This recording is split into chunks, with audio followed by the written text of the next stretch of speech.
Hello दोस्तों, आपका स्वागत है फिल्मी स्टॉर्म चैनल पर प्रस्तुत एक नई कहानी को लेकर।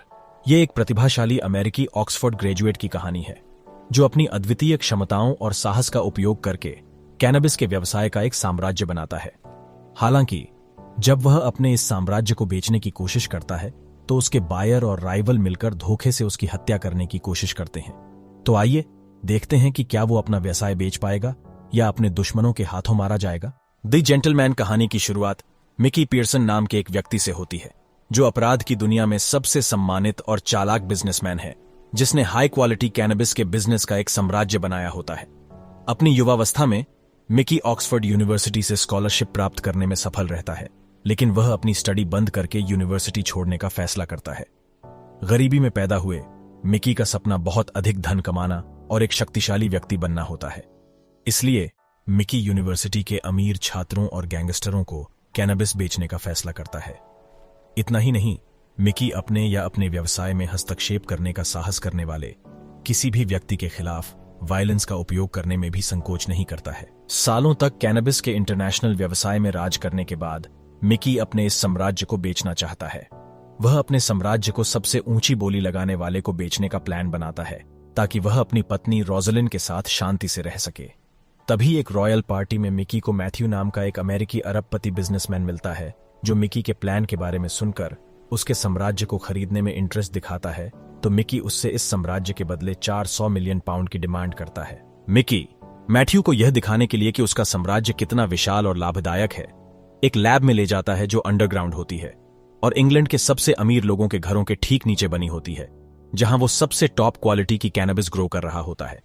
मैथ्यू मिकी की कैनबिस लैब से इतना इंप्रेस होता है कि इस डील के लिए तैयार हो जाता है। फिर मैथ्यू मिकी से भी पूछता है कि वह इस प्रॉफिटेबल बिजनेस को क्यों बेचना चाहता है। मिकी कहता है कि वो अगर पुलिस द्वारा पकड़ा गया तो उसका व्यवसाय एक पल में नष्ट हो जाएगा, इसलिए उसने फैसला किया है कि वो इसे बेचकर शांति से रिटायर हो जाएगा। कहानी में आगे हम एक न्यूज़पेपर के एडिटर को देखते हैं जिसका नाम होता है बिग डेव।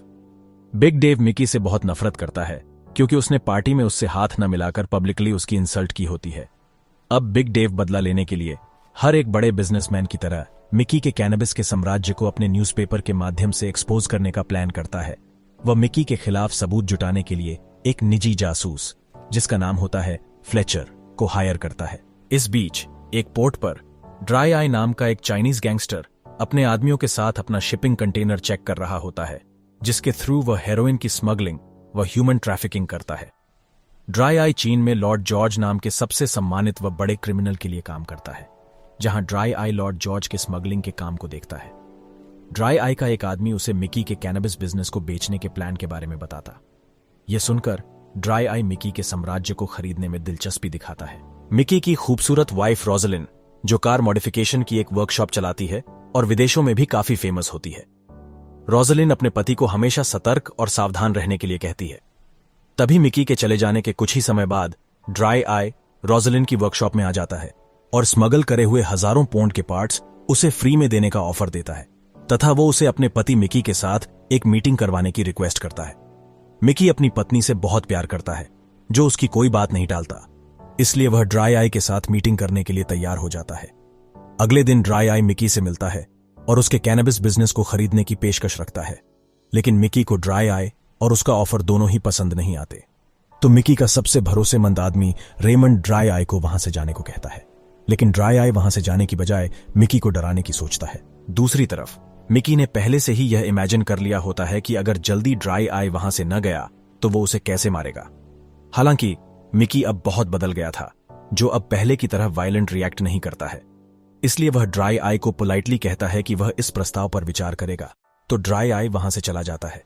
उसी रात नकाबपोश लड़कों का एक समूह मिकी की लैब में घुस जाता है और वहां काम कर रहे आदमियों के साथ मारपीट कर कई किलो कैनबिस चुरा लेता है, और वो लड़के अपनी इस हरकत का एक वीडियो बनाकर ऑनलाइन अपलोड कर देते हैं। तो रेमंड मिकी को बताता है कि इन लड़कों का टॉडलर्स नाम का एक यूट्यूब चैनल है जहां ये रैप वीडियोस पोस्ट करते हैं। तभी एक गार्ड मिकी को बताता है कि ये लड़के मार्शल आर्ट ट्रेंड थे, जो अच्छे फाइटर थे। लैब पर हमला करने वाले लड़के एमएमए फाइटर बनने की ट्रेनिंग ले रहे होते हैं, जिनका ट्रेनर होता है कोच, जो हमेशा माइंड का इस्तेमाल करके लड़ना सिखाता है। कोच को जैसे ही यह पता चलता है कि उसके छात्रों ने मिकी की लैब में तोड़ फोड़ कर कैनबिस चोरी की है, वो उन लड़कों से यूट्यूब पर अपलोड किए गए वीडियो को तुरंत हटाने के लिए कहता है और उन्हें समझाता है कि उन्होंने मिकी के यहां चोरी करके कितना गलत किया है।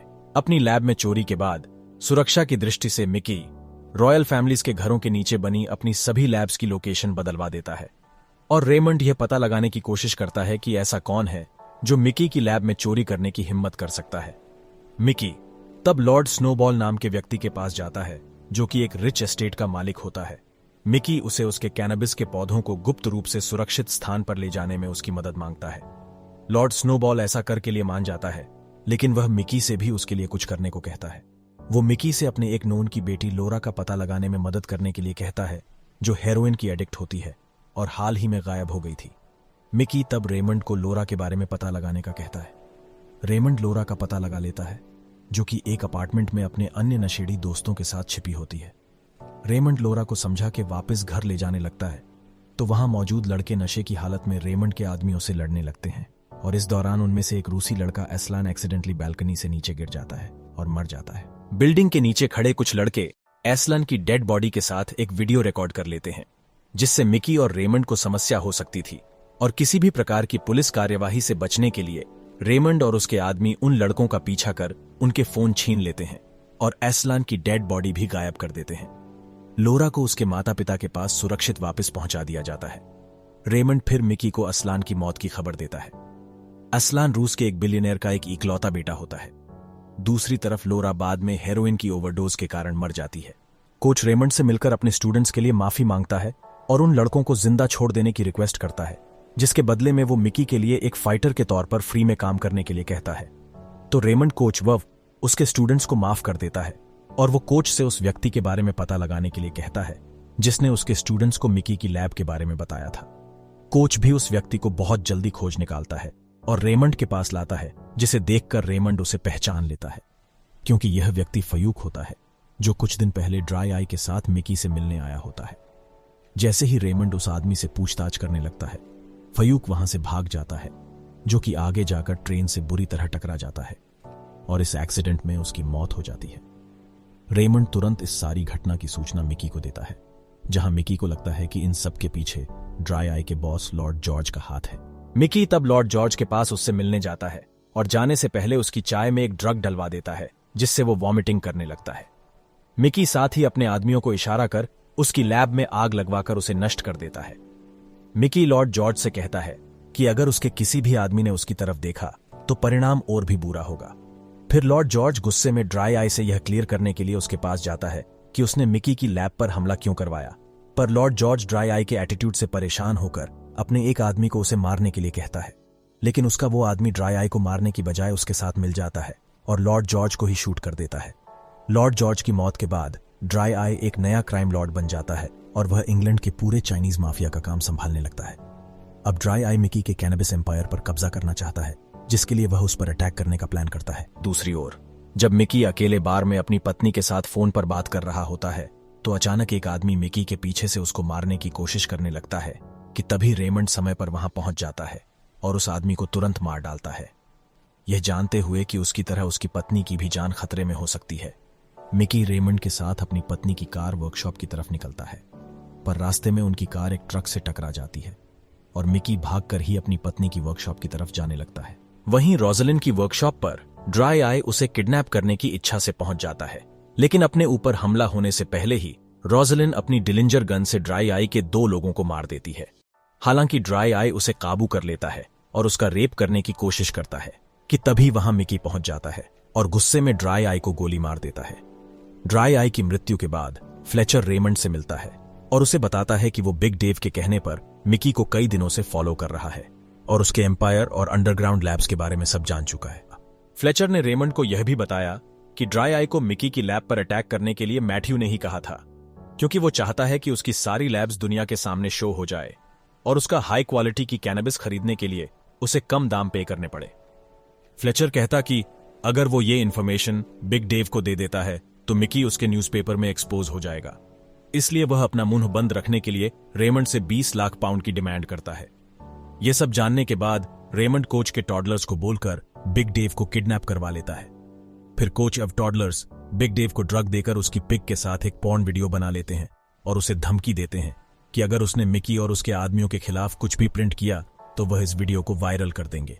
उसके बाद मिकी एक फ्रोजन स्टोर में मैथ्यू से मिलता है, जहां मैथ्यू मिकी से कहता है कि उसे हाल में हुए अटैक और चोरियों की वजह से अपने बिजनेस की वैल्यू कम करनी चाहिए और वो उसे अपने बिजनेस को 400 मिलियन पाउंड की बजाय 130 मिलियन पाउंड में बेचने के लिए कहता है।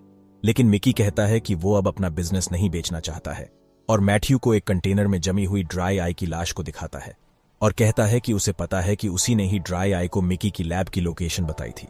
फिर वो उसे उसी कंटेनर में जाने को कहता है जिसमें ड्राई आई की लाश जमी होती है, जहां वो फ्रीज होकर मर जाएगा अगर उसने उसे 1 घंटे में 270 मिलियन पाउंड्स मैथ्यू को ट्रांसफर नहीं किए।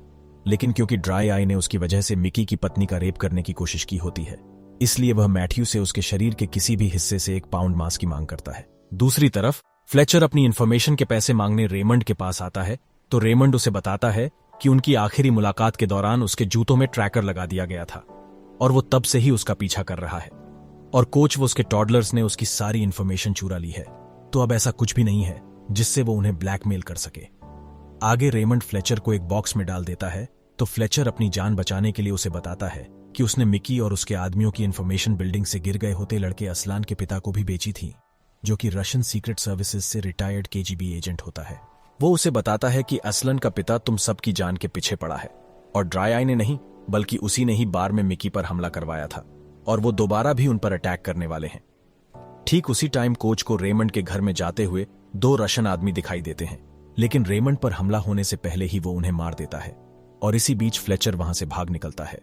रेमंड तभी मिकी को अपने ऊपर होने वाले हमले के लिए वार्न करता है, लेकिन तब तक मिकी को रूसी हिटमैन ने किडनैप कर लिया होता है। तभी टॉडलर्स, जिन्हें कोच का एहसान माफ करवाना होता है, वहां टाइमली आकर उन हिटमैन को मार देते हैं और मिकी वहां से सुरक्षित बचकर निकल जाता है। कुछ दिनों बाद फ्लेचर मिकी की कहानी को एक फिल्म कंपनी के प्रोड्यूसर को बेचने के लिए उसके ऑफिस में जाता है और जब वह फिल्म के प्रोड्यूसर से मिलकर बाहर एक टैक्सी में बैठता है तो उसे पता चलता है कि रेमंड उस टैक्सी का ड्राइवर है और रेमंड फ्लेचर को वहां से भागने नहीं देता। इसके बाद कहानी के अंत में रोजलिन मिकी को बताती है कि रेमंड ने फ्लेचर को खत्म कर दिया है और अब वो अपने कैनबिस एम्पायर को बिना किसी खतरे और राइवल के कंटिन्यू कर सकते हैं।